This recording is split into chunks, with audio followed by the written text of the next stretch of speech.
Hey guys, it's Melissa here from melissaopen.com. Welcome to another episode of Awaken Your Inner Awesomeness. I am so delighted you're here with me today. Today we have a special guest. We have with us Miss Vangile Makwakwa, and she is an author, a speaker, and a podcaster. She has two podcasts. She has the Money Magic podcast and also the Property Magician podcast. And so she is going to talk to us today about all things having to do with money magic. And I cannot wait to hear more about that because you know that I'm always interested in how trauma affects us and blocks us from really calling in abundance. And so we're going to kind of tap into that today, as well as learn more about these amazing podcasts. So thank you so much for being here today with us. And thank you so much for being here today with us too, Vangile. Thank you so much, Melissa. This is such a huge pleasure and honor. Thank you for hosting me. No, I love you. You lead a fascinating life because I know that you travel pretty extensively, which I love to travel too. So I'm so thankful that you're able to take time out of your busy schedule to join us today and to talk to us. And oh, thank you. It's great that I can. Yes, it's so glad to have you here. And before we dive into the topic of magical money and money magic, how about if you start by telling us just a little bit about yourself and your journey? How did you go from just living your normal life to starting two podcasts? Because that's a lot. I always say, okay, so how did it start? Okay, so I was living my normal life, just traveling, not doing much of anything. Well, not doing much of podcasting, but listening to a bunch of podcasts. And I was in Thailand. I was living in Thailand at the time. I used to live in Boston, Massachusetts. So guys, you'll often hear me talk about so many different countries. So I was living in Boston, Massachusetts, and I made friends with a guy called John Griffith, who's also a coach, but also in real estate. At the time, though, when I was in Boston, John and I were just friends. He wasn't in real estate. And then when I got to Thailand, he then was like, "Man, we haven't spoken in years. Like, I need you to hop on Zoom with me. I need to tell you what I'm into. I'm into real estate." And at the time I thought, oh my gosh, you need so much money to get started in real estate, right? That's the idea anyway. Like, how does one end up owning apartment buildings? How do you end up having like tons of multi-lets or short-term rentals? How does this happen? So then I was like, okay, let's hop on a call. I guess you're going to tell me. So I thought it's going to be one of those calls where we catch up and it's a friend telling me how well they're doing. But his intention was to tell me how to get into real estate, and to say, don't let me be the only one doing this, like, come on board. So then he told me about another podcast called the Bigger Pockets podcast, which I'm sure many of your listeners may have heard if they're into money stuff or into real estate. So he was like, you need to go listen to them. So I started listening to them and I was like, this would be so interesting if there was something similar for the African market. Oh, I'm South African. So I was like, this would be so interesting. So then I called my business partner, Dr. Miranda Mulatto, and she was listening as well to Bigger Pockets. And I brought John into my courses to come talk about his real estate journey. So he was in one of my courses and he came twice to speak about real estate, and he had a Q&A. So it was very long and lengthy, and he gave us resources. So I started reading and I was like, I've always been fascinated by real estate. I read Rich Dad, Poor Dad, but I always thought you needed a lot of money, to the point where I've been a protege and a mentee to some of the top people in real estate in South Africa. But it just, because the deals that they did were like hotels, commercial property. So obviously then you need a lot of money. So I thought, what if we did this for the average person? Because what I loved about Bigger Pockets was that it was like ordinary people talking about their real estate journey. So without even thinking about it for too long, 6 months later, Mizo, who's Dr. Miranda, my partner, we're just like, let's do this. Let us start a podcast where it's going to be for the average person, but it's going to be people in South Africa and the African continent and in the diaspora talking about their journey, and we're looking specifically for people that are just your ordinary, everyday people doing epic things in real estate, which is literally how we started. We didn't even know many people at that time that were doing that. So we just went from one person and asked another person, asked them after the interview, do you have a friend you could refer to us? And now 2.5 years later, almost 3 years, we're at episodes 127. So we've already recorded 127 episodes, several bonus episodes.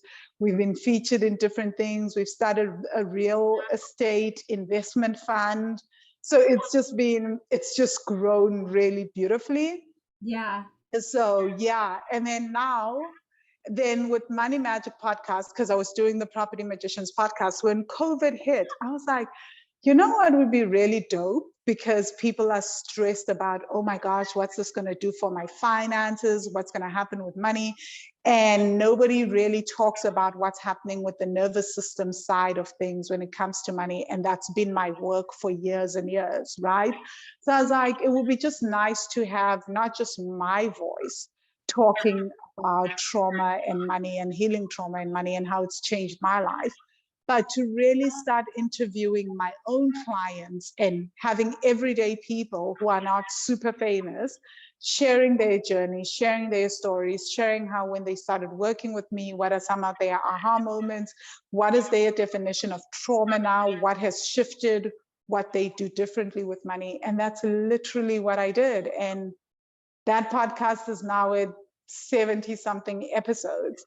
And it was great because it was COVID times and we were all indoors, right? So I got to record many, many episodes and just get to talk to people and hear their stories, which was so beautiful. I love that. And that is quite a feat to have that many episodes. So I congratulate you on that. Thank you.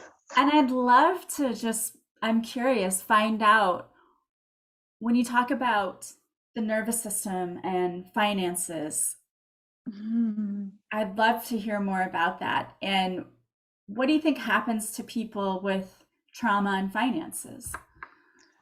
Well, I always say to people, trauma is not the big things in life, right? It's not we often think, especially with money, yes, having a business fail, that is a huge trauma, right? Losing money, huge amounts of money, that's a huge trauma. Seeing family members fight over money, being constantly told that you're not going to succeed, those are huge trauma events. But trauma isn't always the big things, it's also the small things that leave us feeling powerless or leave us feeling completely disembodied, completely disassociated, leave us feeling numb so that we can't really show up fully as ourselves. Now, this is really important. If you're not fully in your power whenever you're dealing with anything money related, as a business owner, as just as an employee, all these things, that means that like you're probably not able to fully negotiate for yourself. That affects money, right? So it might not look like it's got anything to do with money, but it affects your finances. If you're not feeling fully safe, if you've had events that make you feel unsafe, and having more money will lead to more visibility or more people knowing things about you because, well, you have money, you now drive a fancy car. So driving down the road with a fancy car, suddenly eyes on you, and that doesn't feel safe to you. Your entire nervous system is going to feel dysregulated. In that case, we're either going to do multiple things, but I always say we do one of two things often when it comes to money. We're either going to block ourselves from expanding, which is allowing ourselves to make more money and keep allowing money into our lives, because if it doesn't feel safe, we have to put a receiving set point so that we don't allow more money to flow into our lives. Or if we can make that money, we'll get rid of money as fast as possible, right? So we'll get rid of money as fast as possible. So as soon as we make money, we spend money in ways that we don't even understand, or we'll manifest emergencies out of the blue so that we never have to hold on to money, because the holding on to money isn't something that our nervous system is capable of doing, in which case we then need to work on healing the nervous system. And of course, in the same way as receiving money, let's not even talk about creating passive streams of income through investing. investing, which, as you guys already know, the listeners listening in already know that that's something that I'm very passionate about through the real estate, right? That we won't even be able to think that far, because anything that makes us more money or allows us to hold on to money is going to freak us out. So we'll get rid of money, and we'll also block money in different ways, right? So even if we want to move forward, even if we want to expand, if it doesn't feel safe to make more money, why would the subconscious mind allow us to see opportunities? In fact, we will block and sabotage ourselves from seeing those opportunities and taking advantage of those opportunities, because everything that the mind does is to keep us safe. The mind isn't geared to get us to thrive. It's geared to make sure that tomorrow we are alive, that we stay alive, right? And so if the subconscious mind, if the nervous system is communicating unsafety and feelings of, oh my gosh, this is do or die, to the subconscious mind is going to do everything in its power to make sure that we stay alive. And if the nervous system is saying, ooh, making more money is unsafe, the subconscious mind is going to be like, whoops, let's not see that. Let's not see those opportunities. Let her not show up. Let's not do any of this. Let's not allow money to come in. No way. It's interesting. Yeah, so we're blocking a lot of things through, and probably a lot of it subconsciously, I would imagine. Yeah. A lot of it is subconscious, but I think that we don't talk enough about the relationship between the body and the mind, and how the nervous system and the subconscious mind are constantly in interaction, and how for years we've been told that everything starts from the mind. But I don't know if you've ever had this experience, which I'm sure you have, so many of us have had, where you walk into a room, for example, you don't know what's wrong, but you can sense it in your body, but the mind doesn't know, because there's no logical reason. So the first thing that receives unsafety or receives messages is the body and the nervous system. And then it goes into fight, flight, freeze, or fawn mode, right? And then the subconscious mind then later takes its cue from that. And then our behavioral actions then follow suit. You know, it's like when you meet someone and you just get this weird sense, and then instead of being polite, the things coming out of your mouth are like, what is happening? Let me try and be a polite person, but like nothing is behaving in that manner. I know I've had that, that experience, and I know other people have had that as well. And then a few years or a few months later, you find out that there was something completely off about this person, but you couldn't have known that. There's no way that you could have known that, but everything was happening on a nervous system level. And that's the other thing, like nervous systems can co-regulate to each other. So for years, we've been taught that that it's the stories that are told in our families around money, right? So I'd sometimes speak to people and they'd be like, no, we didn't even speak about money in my family. We didn't, let alone even say money is bad or good. It just wasn't a topic. So how can I feel this way? And then when you get them to go back and see how their parents managed money, even if money was okay in the family, and they're like, why do I have the set point? We were just okay. Then they realize that, oh, whenever my mom was budgeting with money, or whenever my mom was handling money or dealing with money, there was something going on at a nervous system level. I could sense, I don't know how I knew it, but I could sense her frustration, I could sense her fear, I could sense her anxiety. And now as an adult, I'm behaving the same way with money and having the same emotions, but my behavioral reactions around money are completely different and are even way more intense than her reactions. And that's because as children, it's not so much what is said, it's also what we are sensing. It's what we're co-regulating to, and who we're co-regulating to as they are managing the finances and dealing with money.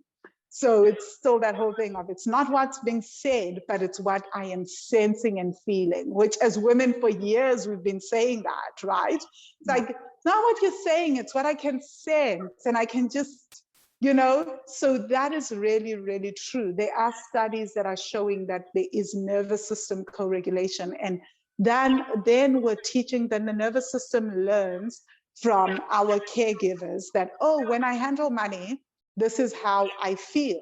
This is how I should feel about money. So then we grow up and we're like, why am I so anxious? Why am I so scared whenever I deal with money? Why do I feel so guilty whenever there's money in my account? Why am I feeling such shame over debt and all these things? Well, you learned that. Your nervous system learned that this is how you should feel when it comes to money. And those emotions are now starting to drive financial behavior. Yeah, and that makes total sense. And we definitely, children especially, pick up, they're a lot more sensitive and intuitive than people realize. So now, if you are working with clients and you know they have these tensions towards money, the fears towards money, are there any simple tips that you can give them to at least get them moving in the right direction? Oh, yes, definitely. So when I started this work, I used to have panic attacks around money to the point where I couldn't breathe, like really, really terrible panic attacks around withdrawing money. So touching money used to be a huge trigger for me. Just the weirdest experience, you know. But I think that I suspect that maybe a lot more people struggle with that. It's just that now we swipe a lot more, you Mhm. know. So there must be a reason why we love swiping versus touching cash. And I just say to people, for me, it was an extreme. So when people come to me now, the first thing I say to them is, if you're struggling to save money, look at your bank account. Now, I know this is very scary for people, but I say 5 minutes a day just looking at your bank account. You're not trying to change anything. You're not judging. You're just spending 5 minutes looking at your bank account.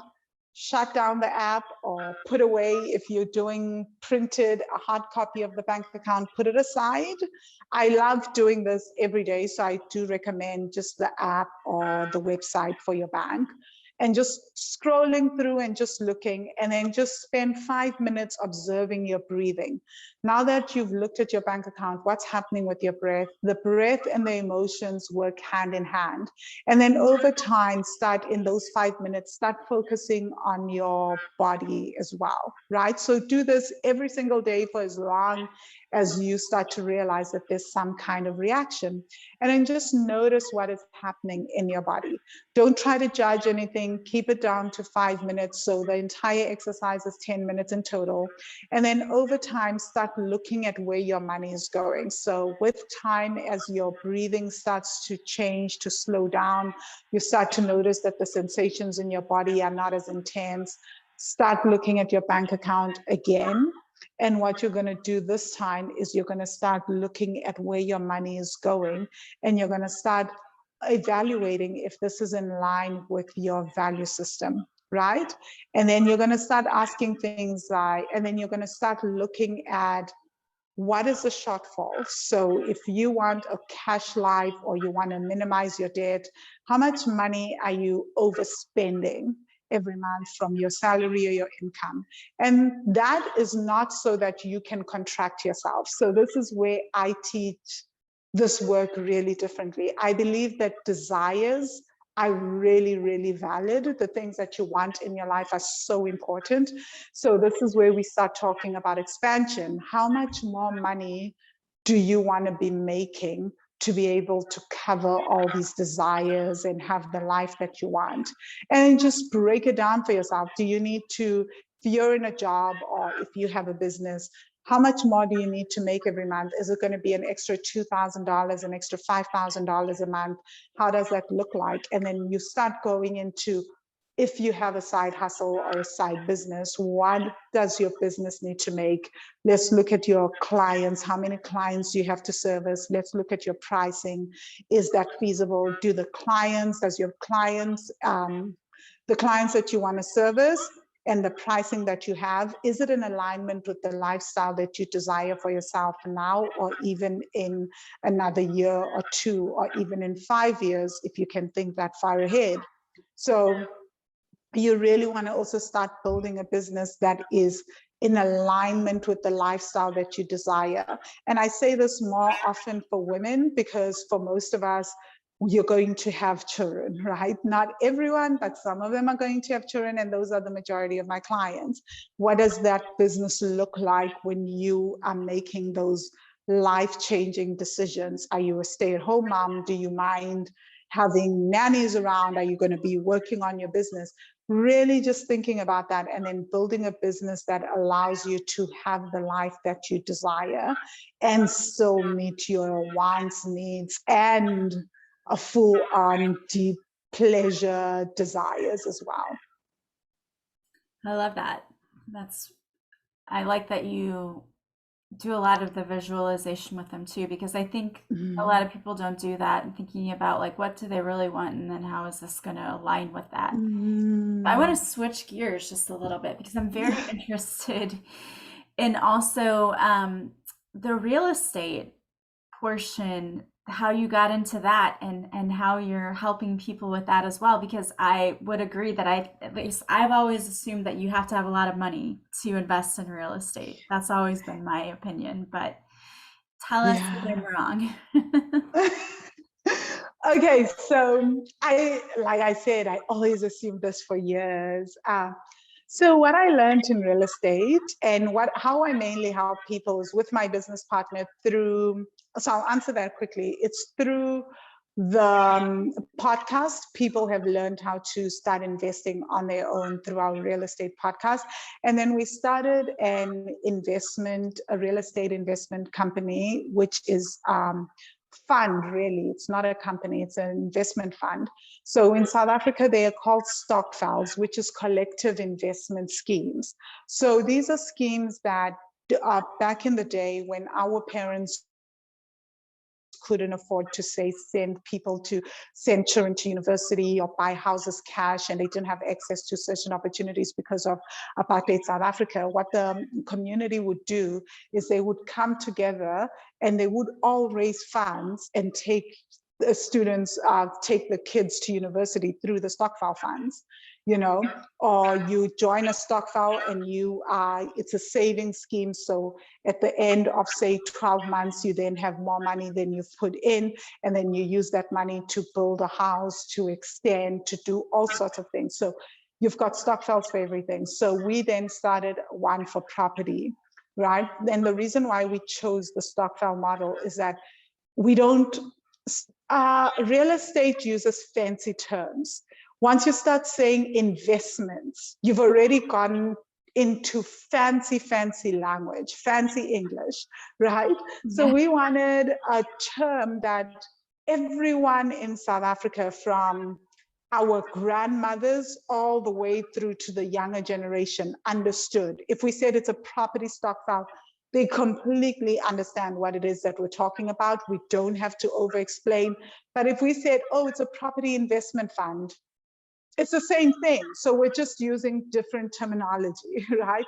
Yeah. And what we then do, so if people have very, very little money, say you only have $10, $20 a month to spare, you can then start investing in real estate by being part of an investment fund where you are now part of a communal investment fund. So if you don't have $100,000, through just the collective, we can raise $100,000 and invest in real estate deals. And one way that you can invest in real estate, there's many different strategies in real estate. So I'll go through a few. I'm starting with the one that we're using with the fund, which is that, let's say an investor is buying a property and then they have to put down a 20% deposit, but they don't have that 20% deposit. They would go to what is known as a hard money lender or venture or angel investor or something. So they could come to someone like us who's doing the fund, and then we'll say to them, okay, we see the potential in this project. We're going to do due diligence on this project, and then we will come back to you and tell you what we want in terms of the interest rate. So then we can come back and say, okay, we're going to invest in this project, but we want to put our money in for a year for 15%. And in return, you will give us, in a year, you pay us the capital and you'll pay us the 15% return on investment. And then we can then take that money and go utilize it again. But our members can also get their capital back and get interest, which is often less risky than the stock market per se, and sometimes even makes more than the stock market per annum. So you can go all the way up to 25%, 30% deals per annum, per 6 months. We've interviewed people, even in the US, in Atlanta. We had this girl from Atlanta, Georgia, and she was doing the same kind of thing.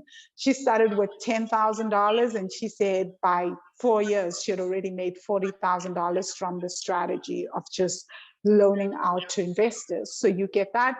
Then there's also a way to do this. Let's say that you are walking around and you see a really great building, maybe it's dilapidated, but you know that like if an investor can buy a building at a lower fee, and then renovate it and then resell that building, they can make so much money. You can literally go to someone that you know that's an investor and say, I've got a deal. Pay me 20% or pay me X amount and I'll give you the deal and I will tell you how to make money from it. That is called sourcing. So a lot of people make money from sourcing in real estate. Then there's your ordinary way of investing, which is what I think a lot of people believe you need a lot of money for, but it's not true, which is I own a home. Now I want to go into real estate investing. So what can I do? I can go get the house reevaluated, refinance my property, take whatever equity is in that property and use it to buy another property. Go to the bank and say, I'm interested in this property, use the equity from the previous property to buy another property. And I can do that over and over again. So then I renovate this particular property. It's called the BRRRR strategy, which is I buy, refurbish, and refinance, right? And so what you do is you go in, you see the property, you refurbish it, you increase its value, it appreciates in value, you refinance it, you take out the equity out of the property and you use that equity to buy another property. And you just keep doing that.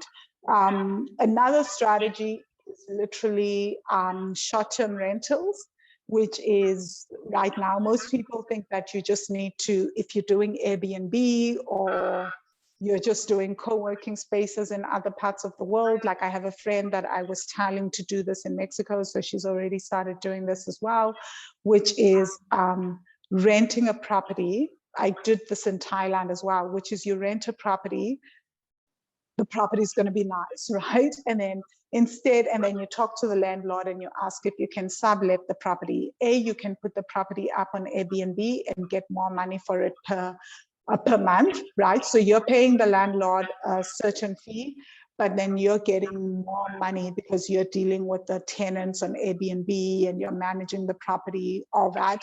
So you can do that, or you can create co-working spaces, use the property for something else. So there are multiple strategies in real estate, right? And I think that's really, really important to know. You don't have to have, there's no one way to build a real estate portfolio. I know many people who don't own the properties but are renting the properties and then subletting them for various things, conferences, they sublet them for Airbnb, all sorts of things. This is totally fascinating. I really never thought about, I really haven't thought about a lot of those ways that you just mentioned. That's so fascinating. Yeah. It's such an interesting industry, right? Even flipping, right? If you have a property, and so there's another strategy, house hacking. So house hacking is how do you hack your own property so that you never pay money on it, right? And someone else is paying your rent, your mortgage. So if you have a 3-bedroom property and you're living on your own, and this is how I started in real estate. I got a 2-bedroom apartment on the beach, and I just rented out the other bedroom because I was never home. I was always traveling, so I rented out the other bedroom, and that meant like I was paying half for my mortgage already from the jump. So I was getting to live at my place, but I was paying half of what the neighborhood usually charges, which is perfect and really, really lovely. But most people go as far as to say, I'm buying a multi-let for that very reason, that like if I have a multi-let, I can live in a small, in one part of the house or one part of one apartment, and then I can rent out the other apartments, and then the tenants are paying the mortgage and I'm living rent free. So that's also a very, very powerful way to do it. And I've seen a lot of travelers also do that. Like I have some friends who are travelers who also do that. So when you move to a particular country long term, you can rent out a property from a local for like say 4 bedrooms, and then you can Airbnb the other bedrooms as and when you want. And that way you actually end up saving money on rent, and you barely pay anything on rent. You're living rent free. So there's many, many cool strategies. You can also flip properties. So if you buy a property that's run down, usually go to banks and look for properties that are going on auction or that are in distress. Talk to the talk to the owners, buy the properties, fix them up, make them beautiful, resell them at a higher price. Yeah, this is awesome. I'm learning so much right now. So this is awesome. So this is probably along the lines of what people will learn if they listen to your Property Magician podcast. Yep, definitely. This is exactly what they're going to learn. That's awesome. Well, this has Yeah. been such an interesting conversation. If anyone is out there listening and they want to know more about the connection between money and our nervous system and learning how to hack that, which is your first podcast that you have, right? The Yeah. Money Magic podcast, or they want to learn more about how they could possibly make money investing in real estate, because after listening to this, maybe they'll realize, hey, I can do this. This is something that is feasible. What's the best way Yeah. for them to do that? Okay, so the best way is to go to a wealthy-money.com. That's all on there. But for Property Magicians, just go on iTunes, Podbean, Spotify, search Property Magicians. You'll find us, you'll find the podcast. And then I also have a free training that people can do around healing, around tapping into ancestral money wisdom, where they can go and look at how do you start to use your own ancestral wisdom to start building the business that you want and to start increasing income and expanding and even investing. You can go to wealthy-money.com/training. Again, wealthy-money.com/training, and you will get access to the 7-day tapping into ancestral money wisdom training. Awesome. And we'll have those links in the show notes too. So you guys can go Yeah. directly there if you want to get in on this, this is awesome. I'm probably heading there after we end this podcast because I love it. This piqued my interest now. I've always been interested in investing in property, so I love it. I want to Yeah. thank you so much for sharing your wisdom with us today and for being here. I've loved this conversation with you. Oh, thank you so much, Melissa. Thank you so much to all the listeners. I'm really, really excited that I got to be here I and love it. share all this. Yes, and please go check out her podcasts, both of them. And I want to thank all of you for being here with us today, as well as always. If you like this podcast, please subscribe. Please leave a positive review from wherever you're listening. And the greatest compliment you can pay me is to share this podcast with anyone you think might benefit from it. If you want to work with me, you can go to melissaoatman.com. You can follow me on social media. I hope that you guys are having a beautiful day from wherever you're listening. As always, I'm sending you so much love and light, and I will talk to you soon. Bye, guys.